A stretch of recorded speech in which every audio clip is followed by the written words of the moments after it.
going on, guys? So, do you guys have one of those projects or just something you got to do that you keep on pushing off? That's my blue car right now. So I needed to take the oil pan off. In order to take the oil pan off, I got the subframe because the pickup tube is sitting too high in the pan, so I got to take it off and adjust it. And then also the alternator. The alternator is not in the right position and it keeps on knocking serpentine belts off. So I got to do that. So what we got to do is get this on some carts, get it pushed over, and then get the BRZ and just get that taken care of so we can get that done. Hopefully wire up the idle control settings on it, or a control valve on it, so we can get that wired and get all the settings done for that. So let's get this pushed out of the way and get the BRZ on the lift.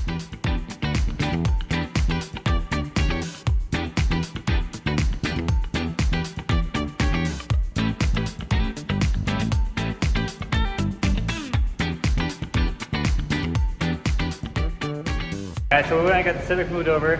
Now let's go ahead, open up the door, let some cold air out, and get the BRZ moved over.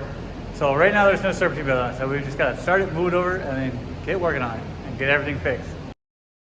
Alright guys, so we got it in here. So let's have a debate. Would you rather have LS3 swap or the 2J1 or the wide body? Let me know which one you would rather pick between the two. But I'll get into showing you guys what we're dealing with on the blue one. So on the blue one, obviously we have an issue with our serpentine belt, and our pulley here had a chip in it. So it could have been, I got this to replace it, but obviously I didn't get that far with it yet, and it screwed up my belt. But also we have another issue that's going on. Once we get up in the air, we'll be able to figure out what's going on. So I don't know if you guys can tell. Let me get a little bit of light down in there. So the crank pulley is rubbing up against this bar right here, and also our fan shroud. So what it seems like to me is the mounts are allowing the engine to shift forward slightly. I mean, like, it was close before, but now it's rubbing. Like when I press the brakes, I could hear it scoot up against there and rub. So like the engine's shifting. So I needed to see what's going on with that and take care of that. And then once we get that, then we can start on idle control. So let's get to it.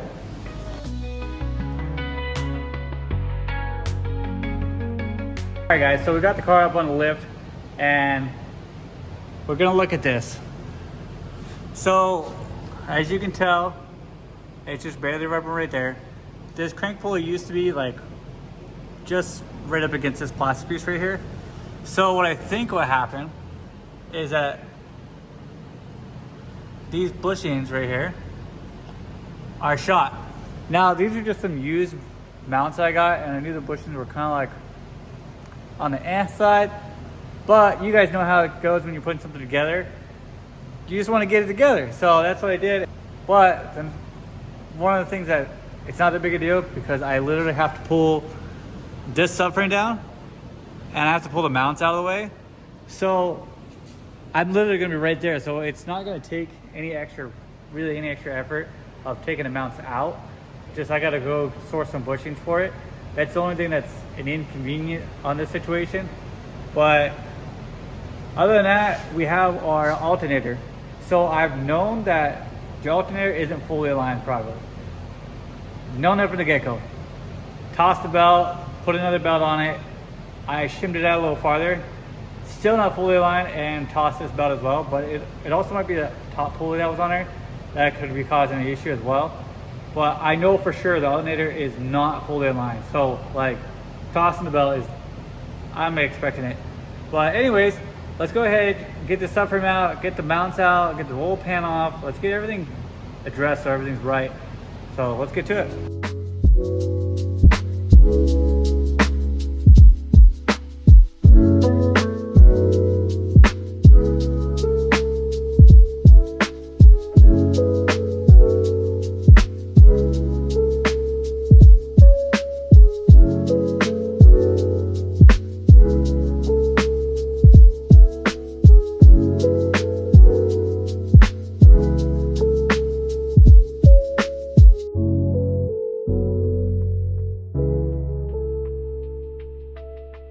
All right, for anyone that hasn't dropped a subframe on one of these yet, so there's our sway bar. So there's these 2 bolts here.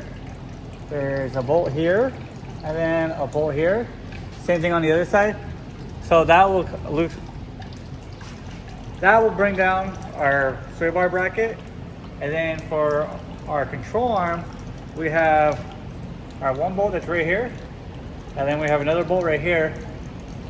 And then for our subframe, we have this bolt right there. And then the other one is, let me see if I can get a good angle for you guys. Right there. So on both sides. And then also to drop it, have to undo the steering knuckle. So if you guys are dropping the rack down, make sure to mark your steering knuckle so you can put it back on your steering wheel so straight. But anyways, let's continue to get this subframe down.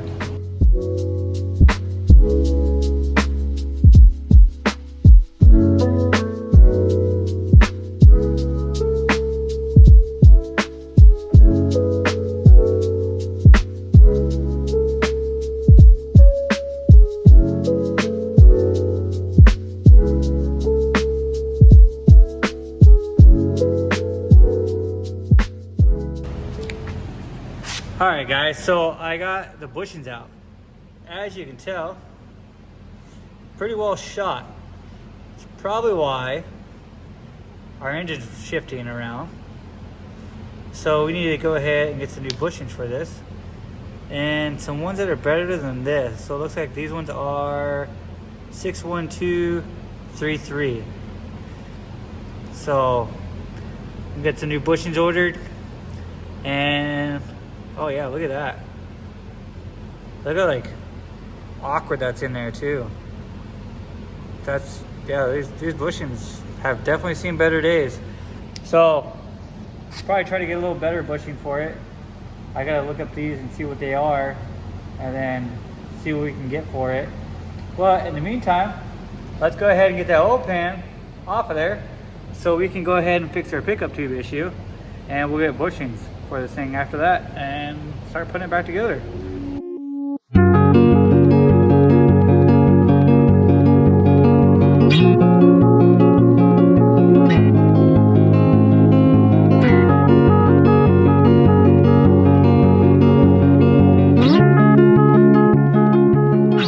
All right guys, so pickup tube on an LS, on an aftermarket pan, make sure you guys check that. So I had a 6.0 on this. I'm pretty sure this pickup tube is why I heard it. So that one spun a bearing on number 6 cylinder. And anyways, same pickup tube, same oil pan on the 6.2 that I have in here. But this time I had an oil pressure gauge on it. So as soon as I get on it, it loses oil pressure. Anyways, I put 2 extra quarts in it, just see if that would get rid of it. That got rid of it. So I knew it had to be with the pickup tube related. But anyways, let's measure this so you guys can see how far off this pickup tube is off the bottom of the pan and how important it is for you guys to check it. And don't make the mistake I did, because I had aluminum 6.0 that I trashed because of this. All right, so you guys don't need anything fancy to do this, okay? There's a stick, straight edge, stick it on the bottom of this.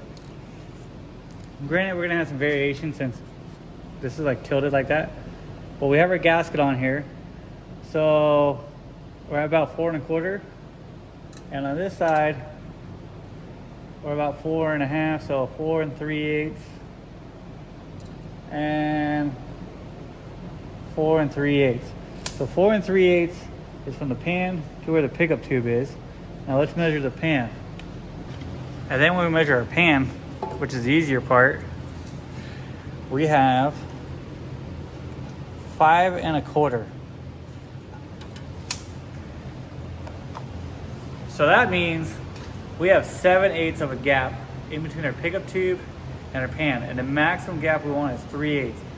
So we have to pull that pickup tube down a 1/2 inch for it to be correct. So we're just gonna pry it, pull it down, bend the bracket a little bit, and then get it down to where it needs to be.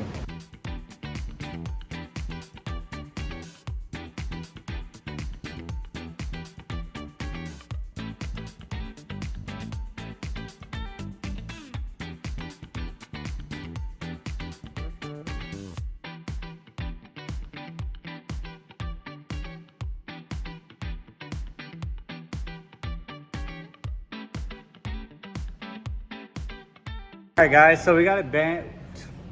Dude, I had to pry on that thing to get it bent down where it is. So let's see if we can. So you can see this bracket, how it's all bent to shit now. But it's sturdy now, and now it's within 5/16. So just under 3/8. So where you guys want it to be is gonna be 1/4 to 3/8. So we're at 5/16. I would like to get it to be at 1/4, but I don't think I could get it to 1/4. Like, I'm prying on this thing and like it just isn't really going. I could cut it and extend it, but like we're within spec right now, so we're just gonna call it a day, get this pan put back on, put it on, and then I gotta run and go get some bushings for the mounts. Hopefully we can wrap this up today and call it a day. So we still got the idle control, serpentine belt, but I'm gonna go on a Portron and get the bushings, get serpentine belt. What else? I think that's it. I think that's all I need right now. So anyways, let's go get some parts. All right, guys, just got back with the bushings and our serpentine belt. So we got a new bushings, which, no, this is old one, which these are a lot better than these walled out ones. And actually these ones are like softer than these ones, so these seem to be a harder rubber or polyurethane. So hopefully these work better. Installing these are pretty easy. Just shove these in. Oh yeah, these are much tighter fitment than the ones that were in there.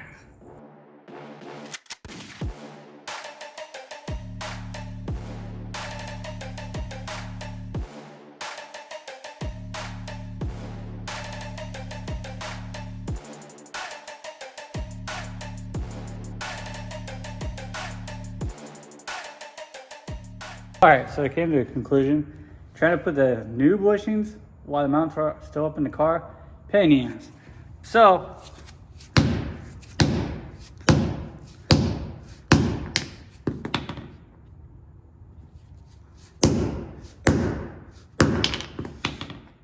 much easier.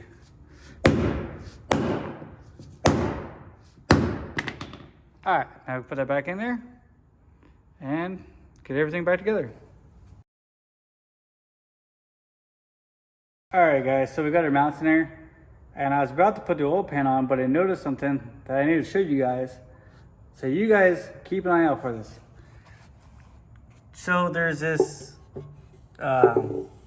tray in here. So there's about a 1/4 inch gap here, but look how close it is right here. There's like a 1/16 of a gap right there. So no wonder why I had oiling problems, because I couldn't get no oil there. So you guys that are buying aftermarket pans, keep an eye out for stuff like that. Just make sure that everything fits properly. You got the right clearance on everything. Don't make the mistake that I did and screw up on that. So keep an eye out for it. All right, guys. So it's now the next day, and we gotta get this whole pan on, get this thing back together, because we gotta work on that car. The Brave is on its way, so we need to hurry up and get this thing back up and running so we can put that car back on the list. So let's get to it.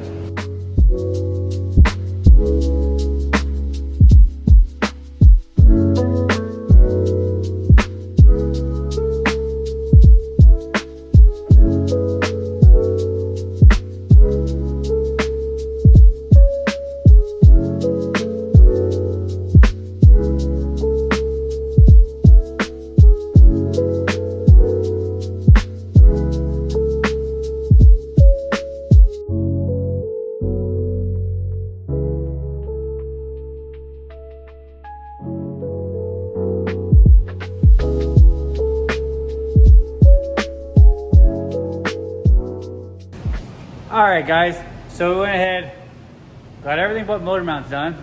So let's go ahead and get this thing down into its motor mount slots. So a little bit at a time. How does that look? So it has to come down a lot.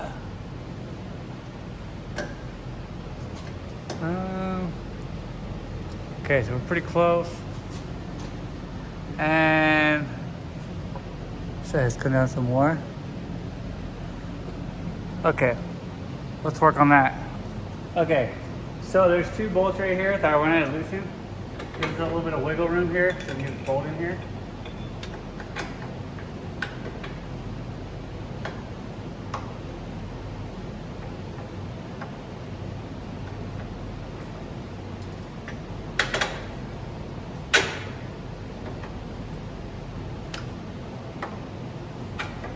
All right, let's see. Do we need to go up or down? Looks like it needs to go down. There's a hair. We're gonna have to do the same thing, just slightly tap this side. This side can go up. Yep, I think we just need to tap it in.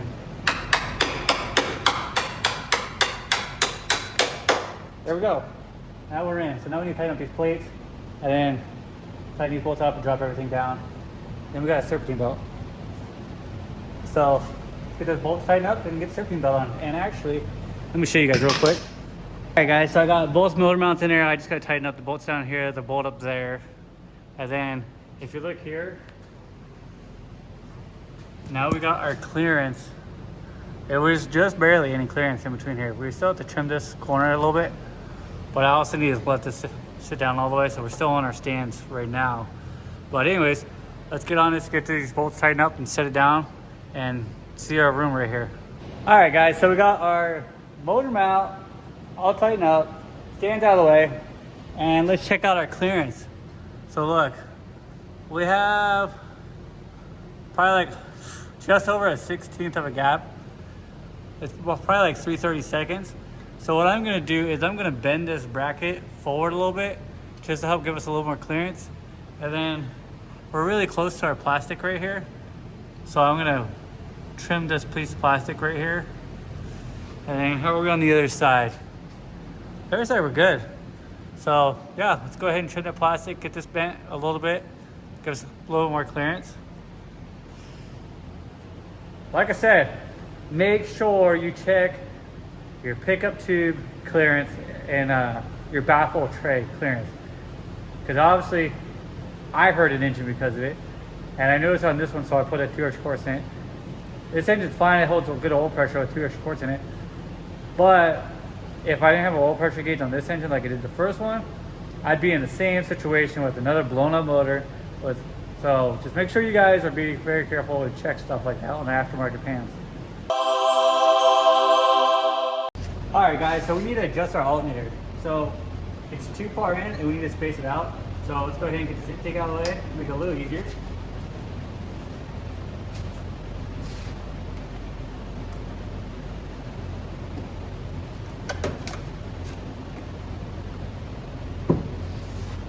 Okay, so let's see if you guys can see this.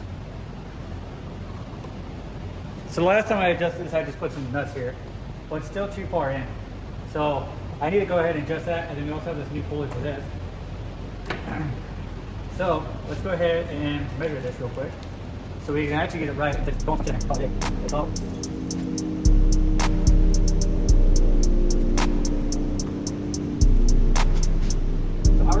first we're looking at 3/4. Okay, right now here we have 3.5. So we need an extra 1/4 inch on that. So let's get some spacers for this. Space that out, get a serpentine belt on, and then yeah, we gotta get this pulley on, fill it up with oil. But yeah, let's get on it.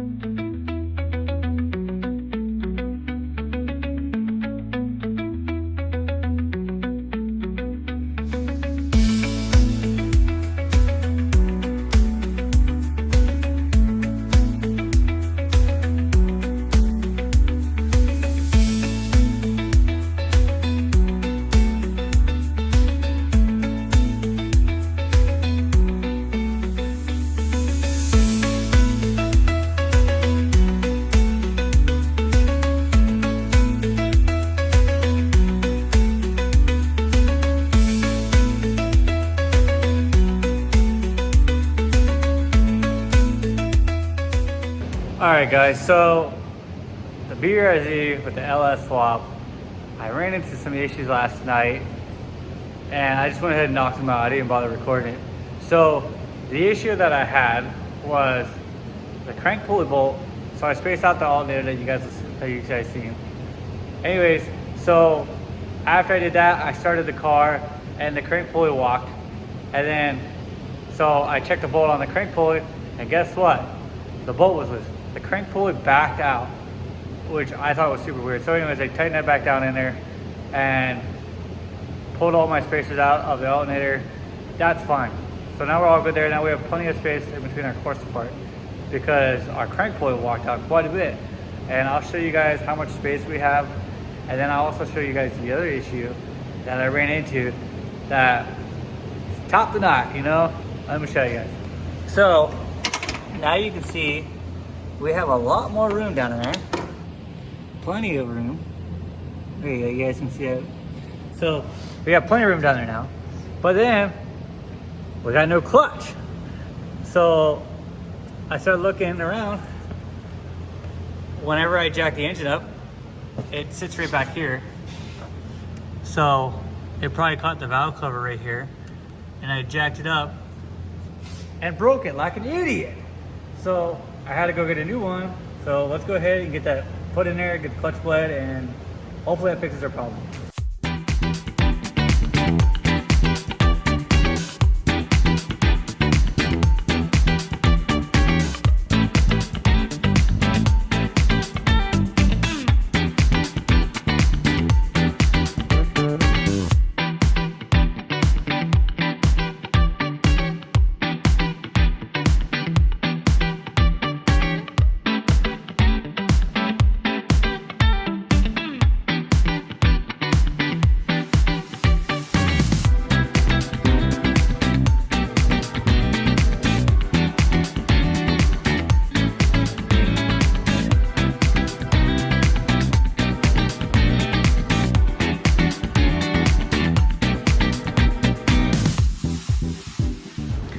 All right, guys, so we went ahead and got this done. So this is a 3/4 inch Willwood clutch master with a 90, and you can see how tight it is right there. I almost barely can fit my finger in there. All right, guys, we had a rattle with the exhaust too. The hangers were loose, so I had to swap out the exhaust hangers. We got our clutch done, we got our mounts done, we got our serpentine belt down, our alternator face right, still our idle settings, we still have a max out to put on the engine. But anyways, guys, it's at least drivable again.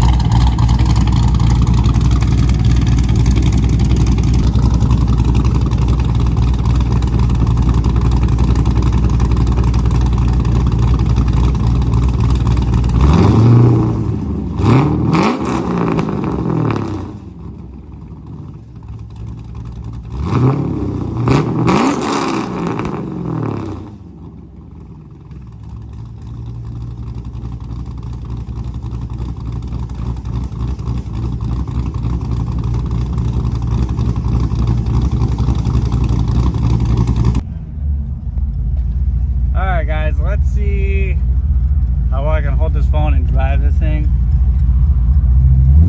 Give you guys a little experience of what it's like driving this thing.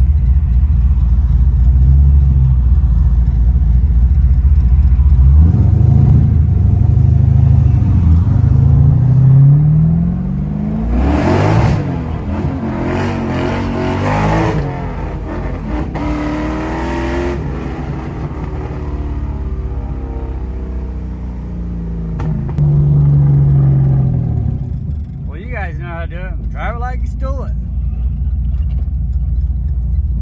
Alright, it's gonna be it for the blue BRZ for a little bit. It works. Maybe I might get to the idle settings and get that, but that's only on cold start, so it's not like it's at the end of the road. One thing that does suck is not having AC in it. And that Yukon that I got, something's up with the hybrid system. It's not working. It's kind of kicking my butt right now. And so I just mainly need to get the BRZ up and going so I could drive it to and from work. But I also need help Bravis get this thing moving, because we need to make some serious progress on this thing. So I need to pull the engine out. It's just literally just sitting in there, do timing chain, oil pump, head studs, you know, just your standard stuff. But yeah, we need to get this thing rolling way faster than what it is. It's moving too slow for what I like. So might be fast enough for you guys, but like for me, like it's going too slow. I need to start getting some serious progress on this. So at least the blue car runs, drives, oh well, but the idle settings, we'll get this thing coming together. I got ECUs for this. If you guys don't know of Doctronic ECUs, they're over in Australia, and they're cheaper and easier to kick than K-Pro right now, because it's like $800 shipped with tariffs and all that stuff for a Doctronic ECU over here. So everyone knows that like the ECUs over here are hard to come by, and like I placed an order. I had 3 ECUs here in 6 days. So, and it works. The software is very similar to K-Pro and Honda and stuff like that. So I've tuned my own Civic on it. So I mean, if I can use it to tune, I think it's good. So granted, like it doesn't have like Bluetooth like K-Pro and stuff, but like honestly, I don't care for that. If I want to see something, I just plug it in a laptop and use it that way. So that's what this car is going to be on, and I'm sure I'm going to have some videos of doing some tuning on this with the Doctronic ECU. So if you guys want something that's budget friendly, kind of on a little more budget friendly than Honda, and you guys don't want to worry about trying to source the ECU and all that stuff, just get a hold of Doctronic. There's a guy there, Christian. He's super helpful. Every time I've sent him an email, he's always been super helpful, gives me an answer. So, I mean, it's just a new software, so like obviously like I have to learn some stuff, but like on their website, they have a lot of information on how to make everything work, like getting the wideband to work in it, doing the boost by gear and all that stuff. So like super helpful. But what's wild is, I'm sure all you guys know that Honda has an external board inside it. Actually, let me open up one of these ECUs and show you. It's a trip that these ECUs don't have an external board on top of it, and you can still do all the tuning you need to do, upload like on the fly. It's nice to use, but it's crazy that it doesn't have a board. All right, let me go grab an ECU. All right, guys. So this is their Doctronic Pro ECU K budget ECU. So this is a little cheaper option. These have this kind of plug for it to plug into your laptop, and there's this plug right here, but there's no external board, which for me guys is so weird, because using the other ECUs there's always an external board.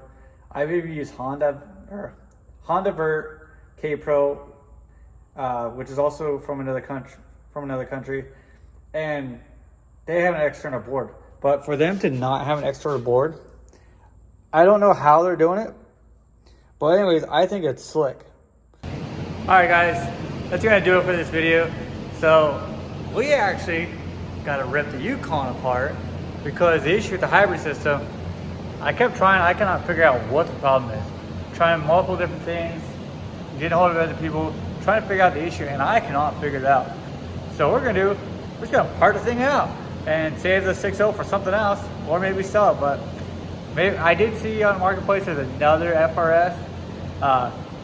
If you guys want to see another LS FRS, let me know. I might go pick that one up so you can put an LS in that one as well. But definitely turbo if that one. But anyways, I need to go ahead and get a lot of more work done on this thing and get that thing parted out. So I'll see you guys on the next one. But for now, I need to go strip that thing out. I'll record some, just do some time lapses, ripping it apart for you guys.